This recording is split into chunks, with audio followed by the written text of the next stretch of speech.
Magandang umaga sa inyong lahat mga kababayan. Sa mga nagbabalak na tatakbo sa darating na eleksyon, pakinggan nyo muna itong payo ni Kapitan Dado Enrique sa inyo at pag-isipang mabuti kung karapat-dapat nga ba kayong tatakbo para sa taong bayan. Ito pakinggan natin. Kaya kung sino man ang senator ngayon, huwag niyo magkamali.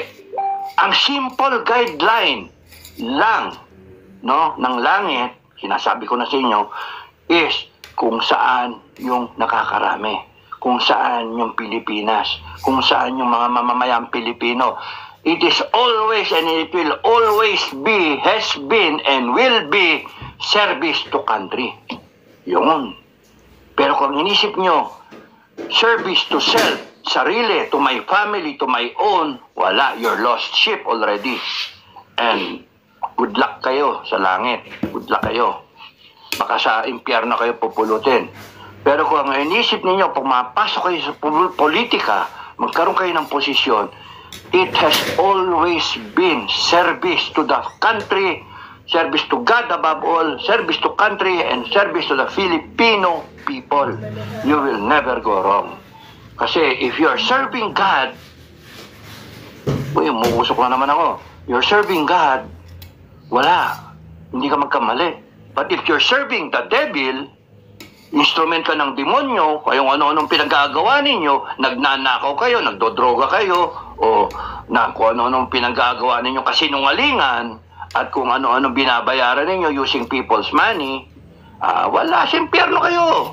Hindi pwede doon kayo sa langit. Hindi pwede. Kaya kung saan man kayo makuha dito, kung saan kayo dito sa linya ng mga demonyo, kung nandito kayo sa taktok-tok, nandito kayo sa gitna, o nandito kayo sa ilalim ng mga troll, mga vlogger, ay kung doon kayo konektado, doon kayo lahat sa impyerno. Good luck, bye-bye. Ganun lang. Pero kung kayo talaga, ang puso ninyo, ang laman ay bayan, bayan, bayan. Taong bayan, taong bayan, taong bayan. Serbisyo, totoo. Hindi kayo magkakamali. Ang pinaka-safe, kasi baka ang magkamali kayo BBM ba ako o Duterte ako? Pagka ganun ang utak ninyo, wala na. BBM ba ako, Duterte ako? Wala. Kasi pagka ganun, oportunista kayo. Ang tanong, sa taong bayan ba ako o dun sa sarili ko? Yun. Kasi sarili mo, oportunista ka di ba? Matalo ka pag kasi pinili mo yung sarili mo. Ang tingin mo ang laban Duterte. Ang choice is between Duterte, BBM versus Duterte. Doon kayo lalagay, no? Ang tamang posisyon, Pilipinas ba ako? Taong bayan ba ako? Para ba ako sa mga Pilipino? Yun yung tamang posisyon. Hindi ka magkakamali. Doon ba ako sa katotohanan? Hindi ka magkakamali. Doon ba ako sa kabutihan? Hindi kayo magkakamali. Never mind itong sarili ko, kung anong tingin ko, hindi. Isipin ninyo yung kapakanan ng nakakarami, taong bayan. Hindi kayo magkakamali. Advice ko na yon sa inyo. maraming nag-message sa akin na nalungkot sila, nalomoral. Nalomoral sa mga nangyayari ngayon. So, isa-isa natin. Okay.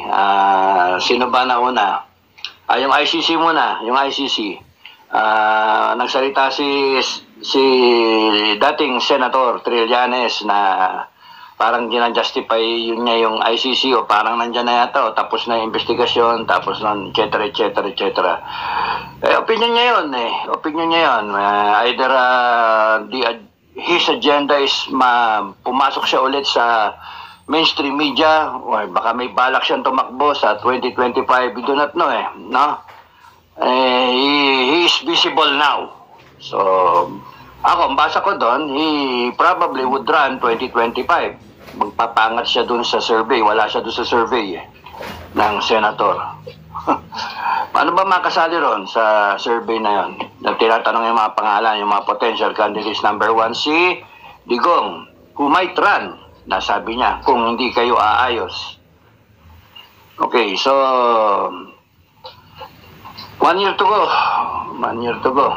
And then, so yung ICC, hintayin lang natin. Sinasabi ko naman sinabi ko yon doon sa interview sa, Samba, sa, MJ, no? Sa SMNI. Pagka pinursue nyo yung ICC, good luck. Pinursue nyo yung kay Duterte, good luck. Tsaka kay Sara, good luck. Sa SMNI, good luck. Ganon.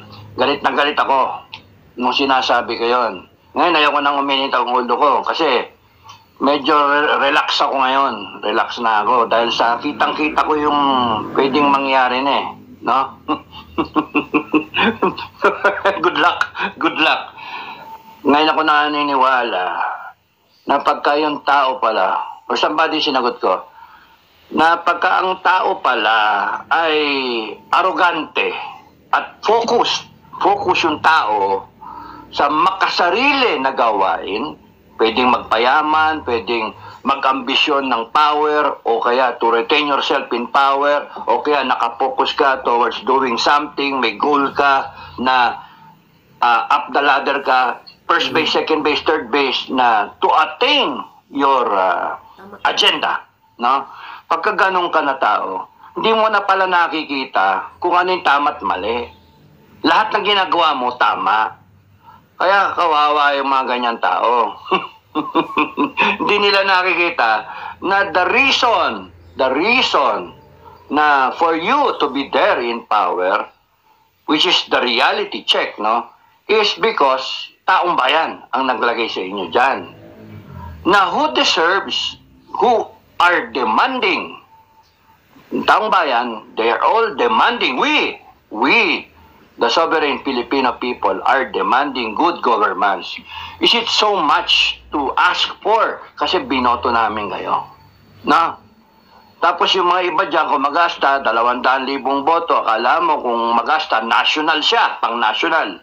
Okay, so, pagka ang tao talaga, focus, kahit saan ka parte pala ng mundo, o kahit saan lupalop ka, kung anong pinanggalingan mo, mahirap, mayaman, middle income, ano man ang pinag-aralan mo, ano man yung trabaho mo, ano man yung educational background mo, the moment you are focused with your own agenda, and the moment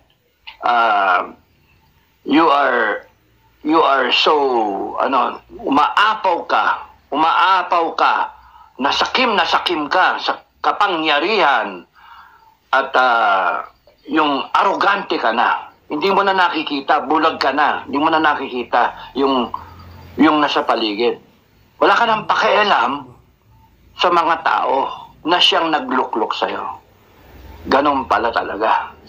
Na meron akong mga nakikitang mga kakilala, mga kaibigan pa nga, na sa sobrang nandiyan kayo, na nakikinabang, wala na kayo eh.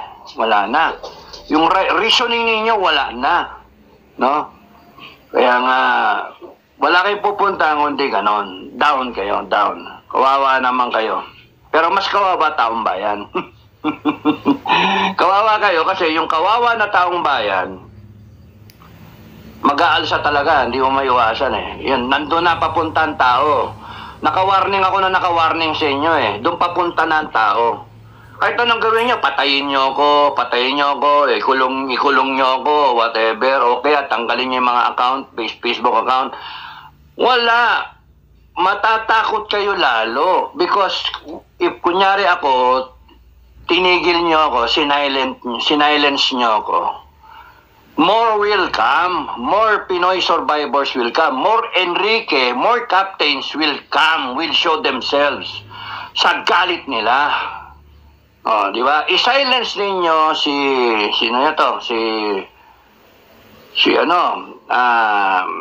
Maharlika o si Sas. O, tanyo, ginawa nyo kay Kamakanas o kung sa iba. I-silence ninyo, more will come because sa galit ba? Sa galit. That's why the way to go only is good governance, no? Yan, sinasabi ko sa inyo. Malacanang, BBM, Senate, Congress, lahat kayo in power. The only way to go, the only way is to escape this downward trend ninyo, spiral trend downward ninyo, is to perform good governance. Deliver what the people are asking for. Ibigay nyo ang hilig ng tao, ang gusto ng tao.